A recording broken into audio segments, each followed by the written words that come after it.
আমরা অনেকেই প্রতিদিন কোনো না কোনো ফল খেয়ে থাকি, পেয়ারা তার মধ্যে একটি।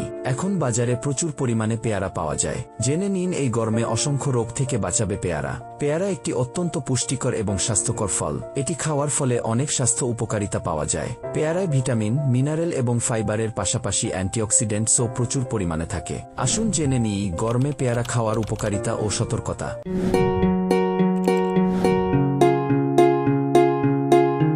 গরমে পেয়ারা খেলে যেসব উপকার পাওয়া যাবে। পেয়ারা রক্ত সঞ্চালন ঠিক রাখে এবং কোলেস্টেরল নিয়ন্ত্রণ করে।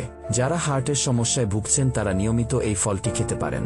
নিয়মিত পেয়ারা খেলে টাইপ 2 ডায়াবেটিসের ঝুঁকি কমবে। তাদের জন্য এটি ওষুধের মতো কাজ করবে বলছেন চিকিৎসকরা। শরীরের ক্ষতিকর ব্যাকটেরিয়া ও ভাইরাসের বিরুদ্ধে লড়াই করে শরীরের রোগ প্রতিরোধ করে। পেয়ারায় রয়েছে ভিটামিন এ, যা দৃষ্টিশক্তি বাড়ায় ও রাতকানা রোগ থেকে রক্ষা করে। পেয়ারা খেলে ডায়রিয়া হওয়ার আশঙ্কা কমে। ক্যান্সার প্রতিরোধেও পেয়ারা খুব ভালো কাজ করে। অ্যান্টিঅক্সিডেন্ট লাইকোপেন ক্যান্সার কোষের বিরুদ্ধে প্রতিরোধ গড়তে পারে এই ফল। প্রোস্টেট ক্যান্সার ও স্তন ক্যান্সার প্রতিরোধে পেয়ারা খুবই উপকারী। পেয়ারা চিবিয়ে খেলে দাঁতও ভালো থাকে। শরীরে পানির ভারসাম্য ঠিক রাখে, যা কোষ্ঠকাঠিন্য প্রতিরোধে কাজ করে। ভিটামিন সি এবং অ্যান্টিঅক্সিডেন্ট সমৃদ্ধ পেয়ারা ত্বক ও চুলের স্বাস্থ্য ভালো রাখে।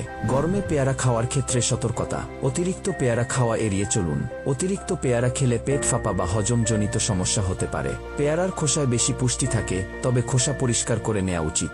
যদিও পেয়ারা ডায়াবেটিস রোগীদের জন্য ভালো, তবুও নির্ধারিত পরিমাণে খাওয়া উচিত। পেয়ারা টাটকা অবস্থায় খাওয়া সবচেয়ে ভালো, এবং সালাদ বা জুস হিসেবেও এটি উপভোগ করা যায়। এটি একটি সহজলভ্য ফল, যা নিয়মিত খাদ্য তালিকায় রাখলে শরীরের জন্য অনেক উপকারী।